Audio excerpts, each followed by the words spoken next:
जो next reaction है हमारी, इसमें हम लोग बात कर रहे थे उन केमिकल रिएक्शंस के बारे में जिनको एल्कोहल शो करते हैं या फिनोल शो करते हैं, जिनमें कि ओ एच बॉन्ड, एल्कोहल का ऑक्सीजन और हाइड्रोजन के बीच में जो बॉन्ड प्रेजेंट है वो क्लीव होता है। हम उन रिएक्शंस की बात कर रहे हैं, ठीक है। तो पहली रिएक्शन थी रिएक्शन विद मेटल्स। दूसरी रिएक्शन है esterification reaction. Second reaction is esterification reaction. अब हम एस्ट्रीफिकेशन रिएक्शन की बात करेंगे। जैसा कि नेम इंडिकेट करा है, एस्ट्रीफिकेशन वो रिएक्शन जिनमें एस्टर्स बनते हैं, एस्टर्स का फॉर्मेशन होता है। Such reactions are called as esterification reactions. Esterification में हम करते क्या है, आपने पढ़ा है क्लास 10th में कि जब भी आप कोई एल्कोहल लेते हैं, मैंने यहाँ पर ये एक एल्कोहल लिया, suppose I am taking R dash O H, ये कोई एल्कोहल है और इसकी रिएक्शन मैं किसी कार्बोक्सिलिक एसिड से करवा रहा हूं, are C O O H, इसके साथ आपने रिएक्शन करवाई। the reaction takes place in presence of mineral acid. Suppose I am doing the reaction in presence of concentrated sulfuric acid. तो बच्चों क्या हुआ यहाँ पर मैंने बताया था एल्कोहल्स में, ये आपका एल्कोहल है, this is alcohol and this is your carboxylic acid, ये आपका carboxylic acid, this is your carboxylic acid, ठीक है। तो हमेशा मैंने बताया ये वो रिएक्शन है जिनमें एल्कोहल में OH बॉन्ड टूटता है। तो यहाँ पर OH बॉन्ड ये वाला टूट जाएगा और यहाँ से ये बॉन्ड टूटेगा, तो मतलब ये H और ये OH कंबाइन करेंगे तो क्या निकल जाएगा इसमें से, वाटर। वाटर निकल गया और क्या मिलेगा आपको, यू विल गेट RCO। इसकी वैलेंसी, जब ये बॉन्ड टूटा इसकी वैलेंसी फ्री हो गई, इसकी फ्री वैलेंसी से अटैच हो जाएगा OR डैश। जो ये कंपाउंड यहाँ पर बना है इसको हम लोग कहते हैं एस्टर, और वो केमिकल रिएक्शन जिसमें एस्टर बनता है उसको कहते हैं एस्ट्रीफिकेशन रिएक्शन। तो आपने देखा एल्कोहल की रिएक्शन कार्बोक्सिलिक एसिड से कराए जाने पर ये कन्वर्ट हो गया एस्टर में। ऐसे ही अगर मैं एल्कोहल की जगह पर फिनॉल लेता हूं, आई एम टेकिंग फिनॉल, और इसकी हमने रिएक्शन कराई कार्बोक्सिलिक एसिड के साथ, R C O O H, it is also your carboxylic acid. Again the reaction takes place in presence of concentrated H2SO4। यहां से ये बॉन्ड टूटेगा, यहां से ये वाला बॉन्ड टूटेगा, H और OH कंबाइन करेगा, इसमें से निकल जाएगा वाटर। क्या बचा यहाँ पर बचा हमारा RCO, ठीक है। ये वाला बॉन्ड जब टूट गया, ठीक है, तो अब इससे अटैच क्या हो जाएगा, ये O और C6H5। ये जो कंपाउंड बना है ना, ये भी एस्टर है। एस्टर वो कंपाउंड्स होते हैं जिनमें COO ग्रुप प्रेजेंट होता है और इससे दोनों साइड में एल्काइल या एराइल ग्रुप अटैच हो, तो आपने देखा इसमें एस्टर लिंकेज प्रेजेंट है। तो these reactions are said to be the examples of esterification reaction. तो आपने देखा एल्कोहल की रिएक्शन जब भी आप कार्बोक्सिलिक एसिड से करवाएंगे या फिनॉल की रिएक्शन आप किसी भी कार्बोक्सिलिक एसिड से करवाएंगे मिनरल एसिड की प्रेजेंस में, always it result into the formation of ester. एक और तरीका है इन रिएक्शन को समझाने का, अगर आप एल्कोहल लें और एल्कोहल की रिएक्शन अगर आप कराएं एसाइल हैलाइड के साथ, एसाइल हैलाइड क्या होता है, RCOCl, इसमें ये जो ग्रुप है ना RCO, इसको कहते हैं एसाइल ग्रुप, इसी वजह से ये कहलाएगा एसाइल क्लोराइड। तो जब भी आप एसाइल क्लोराइड लें उसको कराएं ट्रीट एल्कोहल के साथ, what will happen, the reaction takes place in presence of pyridine. आपकी जो रिएक्शन है वो पाइरिडीन की प्रेजेंस में होगी जो कि एक बेस है। तो यहां पर क्या होगा, देखिएगा ये वाला बॉन्ड यहां से टूटेगा, ये H और ये वाला बॉन्ड यहां से टूटेगा और ये Cl, H और Cl कंबाइन करेंगे, इसमें से निकल जाएगा HCl, निकल गया। अब बचा क्या, देखिएगा यहां बचा RCO, इससे क्या अटैच हो जाएगा आपका OR। सपोज अगर मैं इसको R डैश मान लूं तो ये आपको मिल जाएगा, this is also your ester, ये भी एस्टर मिल रहा है, because in this reaction also the formation of ester takes place, that's why it is also the example of esterification reaction. इसी तरह से एल्कोहल की जगह पर अगर आप फिनॉल लें, the reaction takes place in the same manner, बिल्कुल वैसे ही होगी रिएक्शन जैसे हो रही थी अभी, आपने बस ये फिनॉल लिया है। What will happen, again we are doing this reaction with acyl halide, RCOCl के साथ रिएक्शन हुई इन प्रेजेंस ऑफ पाइरिडीन। तो क्या होगा, ये वाला बॉन्ड यहाँ से टूटा, H हट गया, ये वाला बॉन्ड यहाँ से टूट जाएगा, Cl हट जाएगा, तो इसमें से HCl फिर से निकल गया, ठीक है। क्या मिलेगा, यू विल गेट RCO, इससे क्या अटैच हो जाएगा O और ये बेंजीन रिंग। तो ये जो कंपाउंड यहाँ पर बना है ये भी क्या है, it is also your ester. So in all these reactions, the formation of ester takes place. That's why they are said to be the examples of esterification reaction. मैं और भी एग्जांपल लूंगा, वो भी एस्ट्रीफिकेशन रिएक्शन के ही examples होंगे। अगर हम कोई भी पर्टिकुलर एल्कोहल लें, आपने यहाँ पर ये एल्कोहल लिया है, और इसकी रिएक्शन अगर आप करवाएं एसिड एनहाइड्राइड के साथ, ये क्या होता है देखो, R dash C O O C O and R dash, ये एसिड एनहाइड्राइड है। तो जब भी एसिड एनहाइड्राइड को आप एल्कोहल से करवाएंगे treat in presence of concentrated H2SO4, concentrated H2SO4 की प्रेजेंस में, तो क्या होगा, यहां से तो ये वाला बॉन्ड टूट जाएगा ये, और यहां पर कार्बन और ऑक्सीजन में जो बॉन्ड है वो टूट जाएगा। ये बॉन्ड भी टूट सकता है और ये भी, कोई भी बॉन्ड तोड़ दो एक ही बात है। सपोज मैंने ये वाला बॉन्ड तोड़ा, अब क्या होगा देखो, ये H कंबाइन करेगा R डैश COO के साथ, और क्या बन जाएगा, यहाँ मिल जाएगा R dash COO, R dash COO और H कंबाइन करेगा to form R dash COOH, ये तो मिल गया आपको कार्बोक्सिलिक एसिड।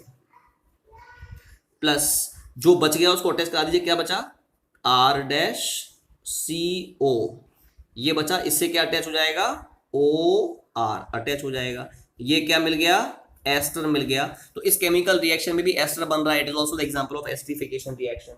मैं एक और एग्जांपल लेता हूं, अगर मैं एल्कोहल की जगह, ये एल्कोहल है, अगर मैं इसकी जगह पर फिनॉल लूं, आई am taking now phenol, suppose ये बेंजीन रिंग, इससे अटैच हो गया OH, और इससे हमने अटैच करवा दिया क्या, कोई भी एस्टर, ये क्या है, सॉरी ये क्या है, acid anhydride, it is your acid anhydride. हम यहां पर एसिड एनहाइड्राइड से एस्टर बना रहे हैं, तो यहां पर भी एसिड एनहाइड्राइड लिया, RCOO and R, we are again doing the reaction in presence of concentrated H2SO4, तो फिर से यहां से ये वाला बॉन्ड टूटेगा, यहां से भी ये वाला बॉन्ड टूट गया, तो RCO और OC6H5 अटैच होगा, बना देगा क्या, RCOOC6H5 प्लस प्लस क्या मिला, RCOOH, RCOOH, तो ये क्या मिल गया, ये भी आपको एस्टर मिल रहा है।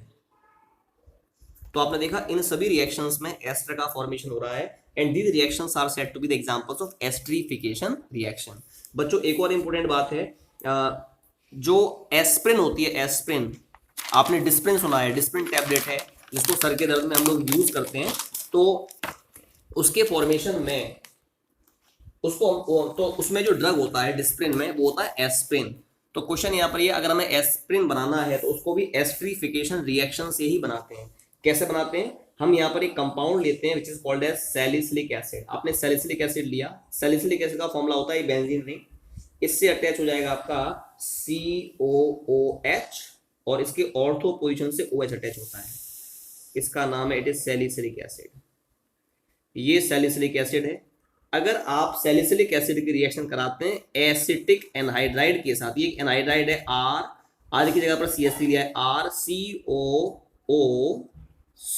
और R means we are taking anhydride, बस R की जगह पर CH3 लिया है, इसका नाम होता है एसिटिक एनहाइड्राइड। ये एसिड एनहाइड्राइड है, अंतर केवल ये एसिड एनहाइड्राइड में R की जगह पर मैंने CH3 लिया है, and the reaction we are doing in presence of concentrated H2SO4।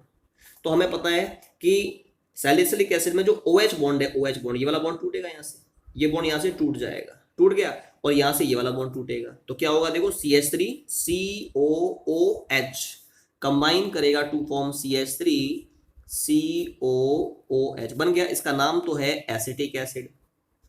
तो इसमें एक तो बनता है एसिटिक एसिड, प्लस और क्या बचा यहाँ पर ये बचा है ये बेंजीन रिंग, इससे इधर अटैच है COOH, यहाँ क्या रह गया attach O।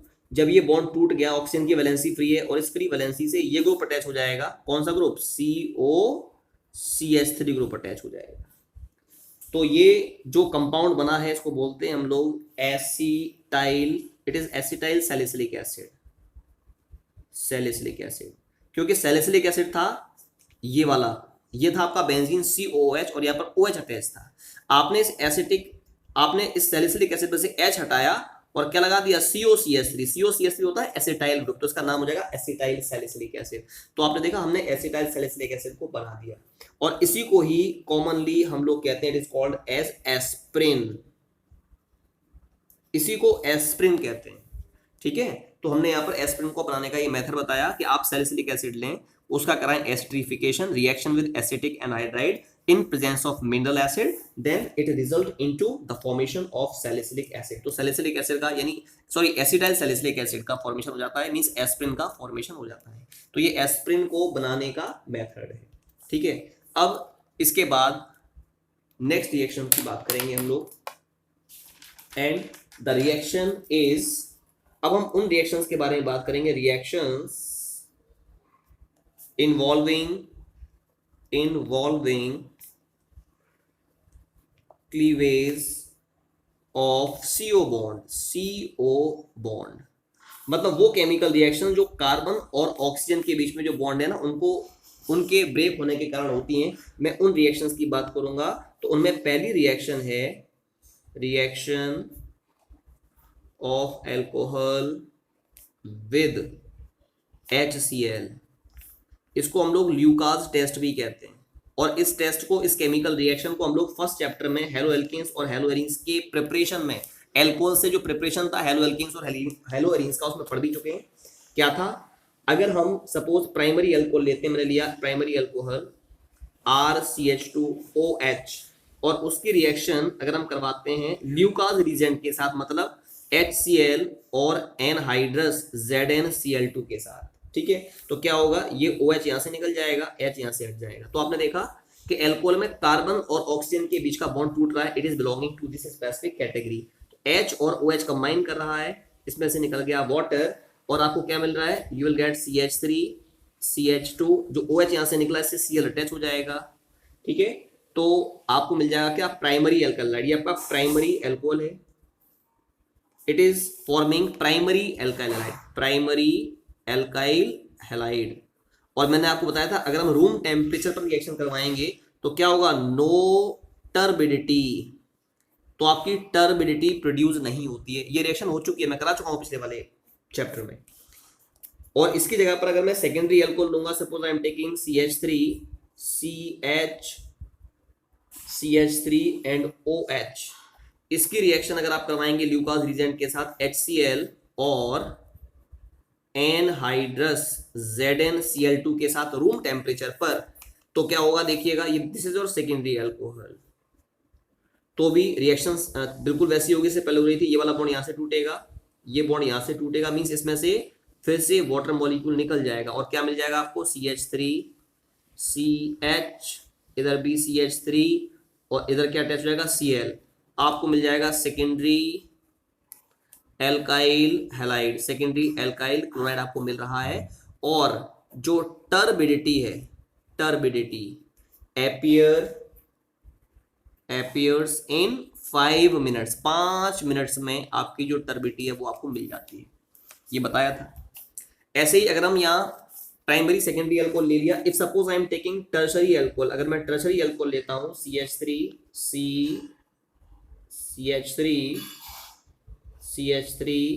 And OH, this is your tertiary alcohol, ये टर्शरी एल्कोहल, ठीक है। और इसकी रिएक्शन अगर हम कराएंगे ल्यूकास रीजेंट से, तो ये जो रिएक्शन है वो इवन एनहाइड्रस ZnCl2 की एब्सेंस में ही हो जाती है रूम टेम्परेचर पर। तो यहाँ पर हमें एनहाइड्रस ZnCl2 की आवश्यकता नहीं है, ये इसकी एब्सेंस में भी रिएक्शन हो जाएगी, और इसमें से ये रिएक्शन आसानी से होगी रूम टेम्परेचर पर, just only on adding HCl, ये आपका H और OH यहाँ से निकल जाएगा, यू विल गेट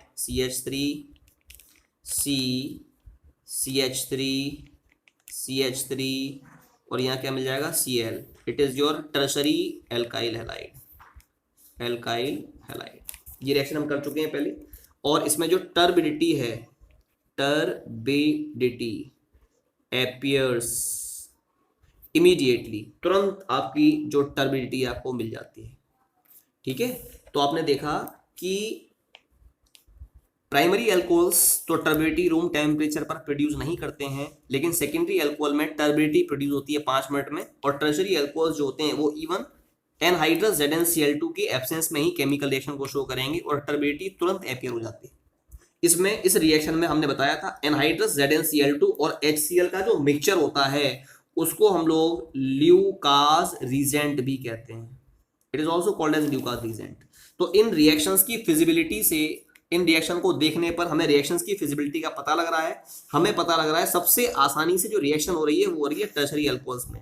तो टर्शरी एल्कोहल्स आसानी से रिएक्ट कर जाते हैं, सेकेंडरी एल्कोहल्स मुश्किल से कंबाइन करते हैं ल्यूकास रीजेंट के साथ, और प्राइमरी एल्कोहल्स की जो रिएक्टिविटी होती है वो सबसे कम होती है with Lucas reagent. It is clear by the results of this specific chemical reaction.